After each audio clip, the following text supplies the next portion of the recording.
In the land of Alaoma, there lived a king named Ikem, known far and wide for his love of jokes and pranks. Ikem wasn't a cruel king. He was actually quite kind, but his sense of humor often got him into trouble. He loved to see his people laugh, even if it meant teasing them sometimes. One bright morning, as the first rays of sunlight touched the earth, King Ikem woke up with a mischievous idea. He stretched, yawned, and thought to himself, "What if I made everyone think there's a lion nearby? That would surely wake them up." He chuckled quietly at the thought. Without wasting time, Ikem climbed up the tallest tower of his palace and began shouting, "The lion is here! The lion is here! Everybody, come quick! Help me fight the lion!" His voice echoed across the quiet village. People sleeping in their huts jumped out of bed in a panic. Mothers grabbed their children, fathers reached for their machetes, and young boys ran to grab sticks and stones. Some older men, who owned small guns, hurried out with them, ready to protect their king. "Where is the lion?" one man shouted as he ran toward the palace. "We'll protect you, Your Majesty." Another woman, holding a frying pan as a weapon, yelled, "I told my husband we should put up stronger fences. Now, see, the lion is here." Within moments, the entire village had gathered in front of the palace. Everyone was ready to fight, their faces full of determination. King Ikem stood on the tower, looking down at the crowd. He waited for a moment, then suddenly burst into laughter. "Ha ha ha, got you all," he shouted. "There is no lion. It was just a joke." The villagers froze. They looked at each other, confused, then at their king. Some laughed nervously, thinking it was all in good fun, while others shook their heads in frustration. "Your Majesty, this is no laughing matter," an elder said, leaning on his walking stick. "We thought you were in danger." Ikem wiped tears of laughter from his eyes and waved them off. "Oh, come on. You all looked so serious with your weapons. It was just a little fun." The villagers, though annoyed, loved their king and forgave him.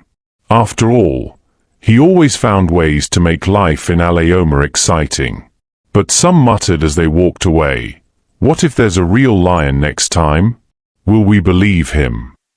Days passed, and the memory of the lion prank faded. Life in Alaoma returned to normal. Farmers worked in their fields, women fetched water from the stream, and children played under the shade of tall palm trees. But King Ikem? He was bored again. Sitting on his royal throne, he tapped his fingers and thought, "What prank should I do next?" His mind kept going back to the lion joke. He smiled slyly. It worked so well the first time. Let's see if they fall for it again. Early the next morning, while the sun was still rising, Ikem climbed his tower once more.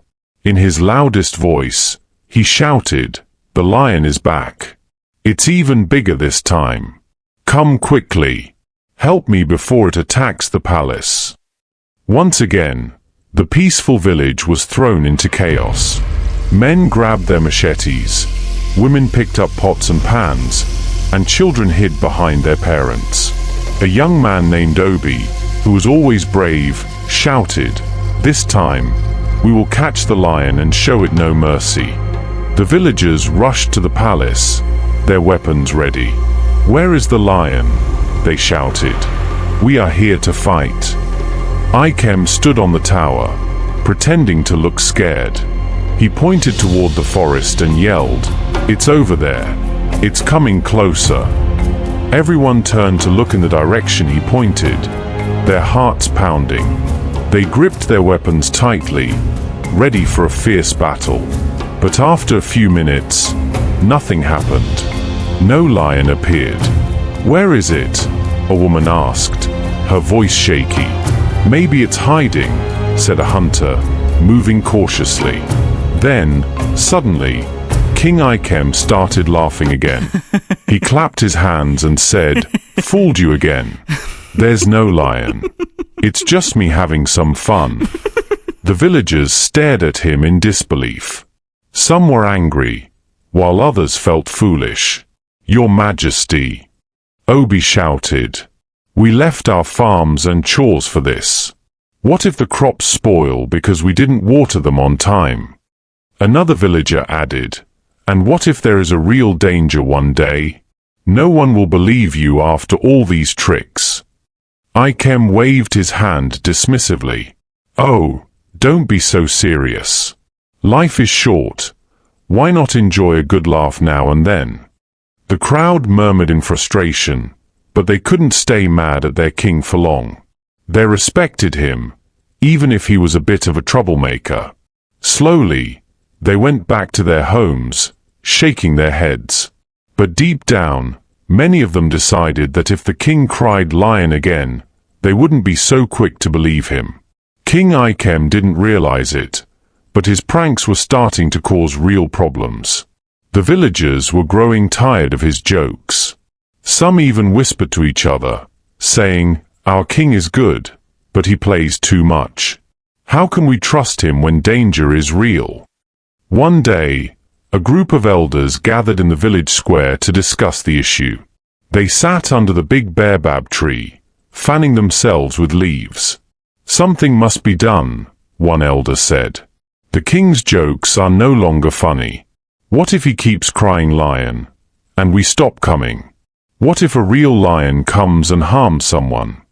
Another elder nodded. "We should speak to him. He must understand that trust is important." Meanwhile, King Ikem, unaware of their discussion, was already planning his next prank. He thought about how the villagers had looked so serious last time and laughed to himself. The days in Alaoma were filled with calm. The farmers tilled their fields, children played in the dusty streets, and the old men told stories under the shade of the baobab tree. The villagers had mostly forgiven King Ikem's second prank, though whispers of frustration lingered in the air. King Ikem, however, was not done. Sitting on his royal throne one breezy evening, he smirked to himself. The first two were good, but the next one must be legendary, he thought. He chuckled at the image of his people running around, ready to fight a lion that wasn't there. He decided to wait a few days before pulling off the prank again, just to catch them off guard. The perfect opportunity came one clear morning. The rooster crowed, signaling the start of the day. Villagers were just beginning their chores. Smoke from cooking fires spiraled into the sky as women prepared breakfast, and men prepared their tools to head to the farms. Suddenly, the calm was shattered by King Ikem's booming voice. "Help! Help!" he shouted from the top of his tower. "The lion is here. This time, it's real. It's tearing through the village." The panic spread like wildfire. A young boy carrying a clay pot screamed and ran toward his mother. "Mama, the lion is here," he cried. The pot slipped from his hands, shattering on the ground. Women dropped their cooking pots and hurried to gather their children. Farmers grabbed their machetes and hurried to the palace. Even the older men, who were too slow to run last time, made their way toward the commotion, leaning on their walking sticks. A hunter named Dyke, known for his bravery and skill with a spear, arrived first. His heart pounded as he scanned the palace grounds. "Where is it, Your Majesty?" he asked, gripping his spear tightly. "It's coming from the west," Ikem shouted, pointing toward a dense patch of trees near the palace. "It's huge. I barely escaped." The crowd gasped. People turned toward the forest, their weapons shaking in their hands. "Be careful," Ikem called out. "It's hiding. It's watching us." A brave young woman named Neka, carrying a bow and arrows, stepped forward. "We should surround it," she said, her voice firm. "If it's hiding, we can trap it before it attacks anyone." The crowd moved cautiously toward the trees, their breaths heavy with fear. The forest was silent, too silent. Even the birds had stopped chirping. Dyke held up his hand to signal the group to stop. "Listen," he whispered. "Can you hear it breathing?" Everyone froze. The tension in the air was thick. A branch snapped in the distance. "Did you hear that?" someone whispered. "Yes. It's close," another replied, clutching a stick tightly. The villagers formed a tight circle, their weapons raised. Even the children, hiding behind their parents, held their breaths, their eyes wide with fear. Then, from the palace tower, a loud, unmistakable sound broke through the silence. "Ha ha ha, got you again." The villagers turned in disbelief to see King Ikem laughing so hard he could barely stand. He clutched his stomach, tears streaming down his face. "There's no lion," Ikem shouted, waving his hand dismissively. "You should have seen your faces. Priceless." The crowd stared at him, stunned. Their fear turned to anger as they realized they had been tricked once more. Dyke lowered his spear slowly. His jaw tightened, and his eyes darkened. "Your Majesty," he said through clenched teeth, "this is no laughing matter. We thought our lives were in danger." The children began to cry, their terror still fresh in their minds. Necker knelt to comfort a little girl who clung to her, sobbing. "It's okay, my dear," she whispered. "There's no lion." An elderly woman shook her head and muttered, "The king may find this funny, but we don't. Does he think our time is a joke?" Ikem, still laughing, didn't notice the growing anger in the crowd. "Oh, come on," he said, wiping his tears. "Life is boring without a little fun." But this time, the villagers didn't laugh. They walked away quietly, their heads low and their hearts heavy.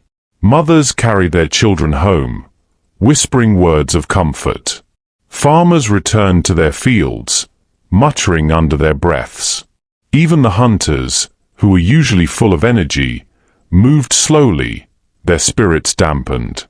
Ikem stood on his tower, watching them go. He frowned, confused. "Why aren't they laughing?" he wondered aloud. "It's just a prank." For the first time, doubt crept into his mind. But he quickly brushed it aside. "They'll forgive me," he thought confidently. "They always do." That night, the village of Alaoma was unusually quiet. The usual hum of evening chatter and laughter was missing. Families stayed inside their huts, speaking in hushed tones. Children clung to their parents, still shaken from the morning's events. Meanwhile, King Ikem sat in his grand dining hall, eating a feast fit for a king. His servants, however, were unusually quiet. Normally, they would laugh at his jokes or join in his playful banter. But tonight, they served him in silence, their faces expressionless. Ikem noticed but didn't think much of it. "They'll come around," he muttered to himself. "They always do." But as the days passed, the village's mood didn't improve. People were polite but distant. The laughter and joy that once filled Alaoma seemed to have vanished. Ikem tried to ignore it, but deep down, he couldn't shake the feeling that something was wrong. Why are they taking this so seriously? He wondered. It was just a joke. Surely, they can't stay mad forever. Little did he know, the seed of doubt he had planted in his people's hearts was beginning to grow. The next morning, life in Alaoma continued as usual, but something was different. The villagers were quieter than ever. The children didn't play as loudly, and the adults seemed more focused on their work. Ikem noticed the change but didn't let it bother him. He was already thinking about his next prank. Maybe this time I'll say there's a flood coming, he mused, smiling to himself. Little did he know, the villagers were growing tired. not just of his jokes, but of the fear and chaos they caused. Trust, once so strong in Alaoma, was starting to crumble. But for now, life went on. The people of Alaoma had returned to their lives after the king's third prank, but their spirits were not the same. The laughter that once filled the village had faded. The trust between the people and their king was now fragile, like a thin thread that could snap at any moment. In the quiet hours of the night, King Ikem sat on his throne, smiling to himself. The memory of his pranks still amused him, and he couldn't understand why his people hadn't joined in the laughter. "They're too serious," he muttered. "A little fun never hurt anyone." But far from the palace, something stirred in the shadows of the forest. Eyes glowed in the dark, watching the peaceful village from the trees. The morning was like any other. The sun climbed into the sky, spreading its golden light over Alaoma. Women fetched water from the stream, children played outside, and the men prepared to head to their farms. The village was still quiet, but life continued. Inside the palace, King Ikem woke up feeling restless. He stretched and yawned, thinking about his next prank. But before he could rise from his bed, a loud, terrifying roar shattered the morning calm. The sound was deep and guttural, vibrating through the air like thunder. It came from the edge of the village, near the palace grounds. Ikem froze. His heart raced as he listened. Then, he heard it again, closer this time. Roar. The sound sent shivers down his spine.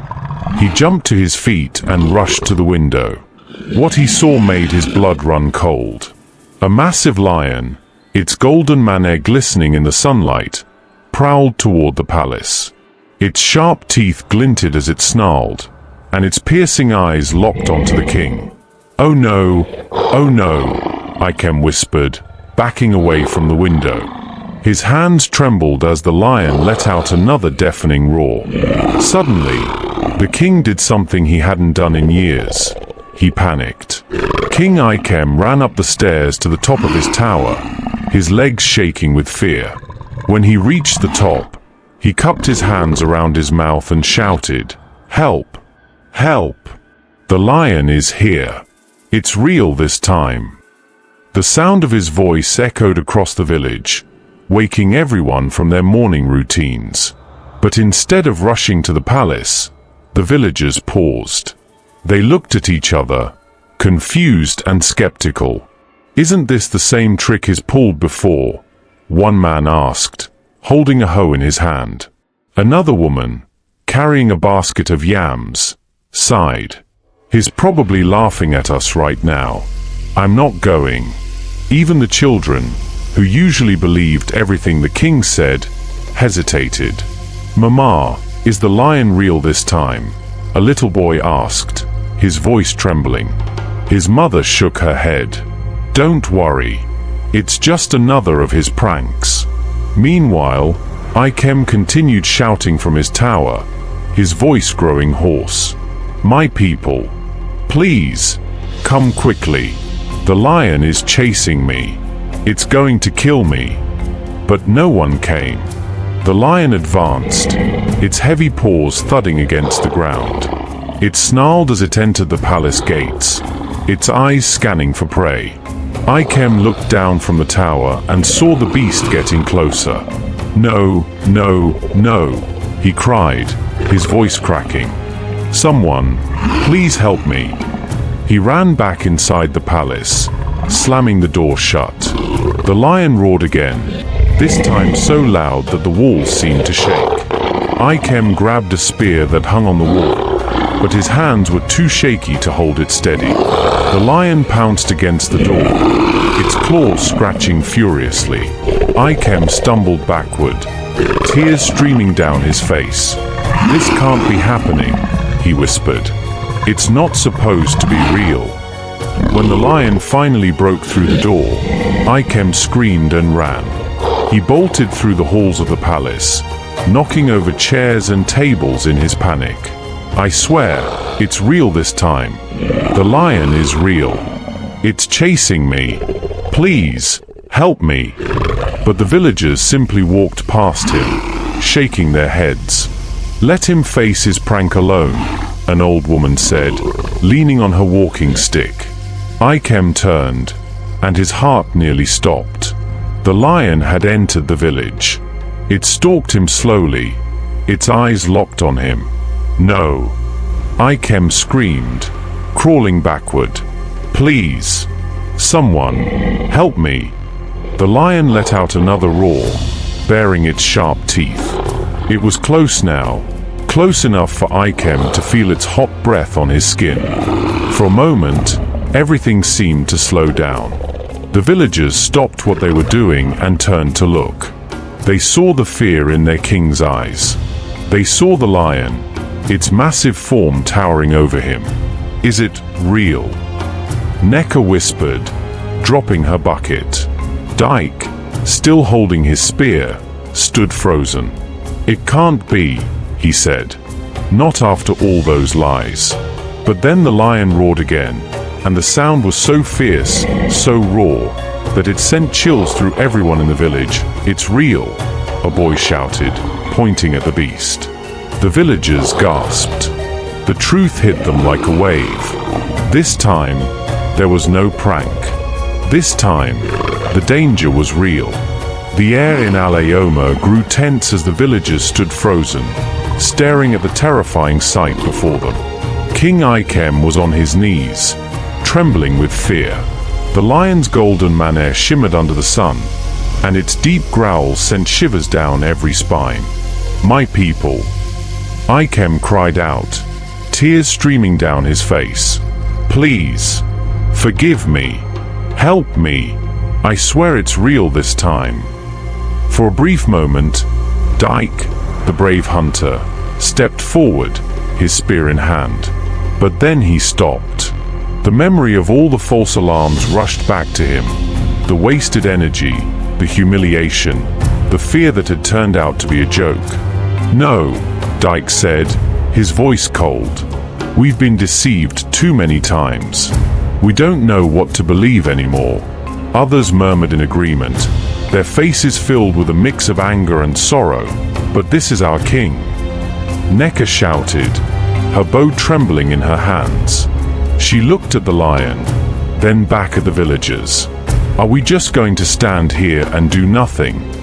An old woman shook her head and muttered, "He's the one who made us doubt him. Now, his words mean nothing." Ikem's cries grew louder as the lion took a slow, deliberate step toward him. "Please, I'm sorry. I'll never lie again. Just save me." But the villagers didn't move. They stood still, their hearts heavy. The lion roared, shaking the ground. Ikem tried to crawl away, but the beast pounced. Its powerful claws pinned him to the earth, and its sharp teeth glistened as it roared inches from his face. Ikem's screams echoed through the village, but they were soon drowned out by the lion's growls. Some villagers turned away, unable to watch. Others stood frozen, their eyes wide with shock and disbelief. The once mighty king, who had ruled Alaoma with laughter and pranks, now faced the cruel reality of his actions. His voice, once so commanding, now faded into silence. When the lion finally left, it disappeared into the forest as quietly as it had come. The village was left in a somber stillness, broken only by the faint rustling of the wind. For the first time in years, the people of Alaoma were united, not by laughter, but by grief. They gathered in the village square, staring at the spot where their king had taken his last breath. An elder, his voice heavy with emotion, stepped forward and addressed the crowd. "Let this day be a lesson to us all," he said. "Our king was a man of joy and jokes, but his pranks cost him the trust of his people. Without trust, even a king is powerless. Without truth, even the loudest cry for help falls on deaf ears." Dyke, still holding his spear, lowered his head. "We could have saved him if we had believed," he said softly. "But how could we believe someone who lied so many times?" The villagers nodded, their hearts heavy with regret. That night, as the people of Alaoma lit their fires and sat in silence, they reflected on what had happened. Parents held their children close and told them, "Always speak the truth, no matter what."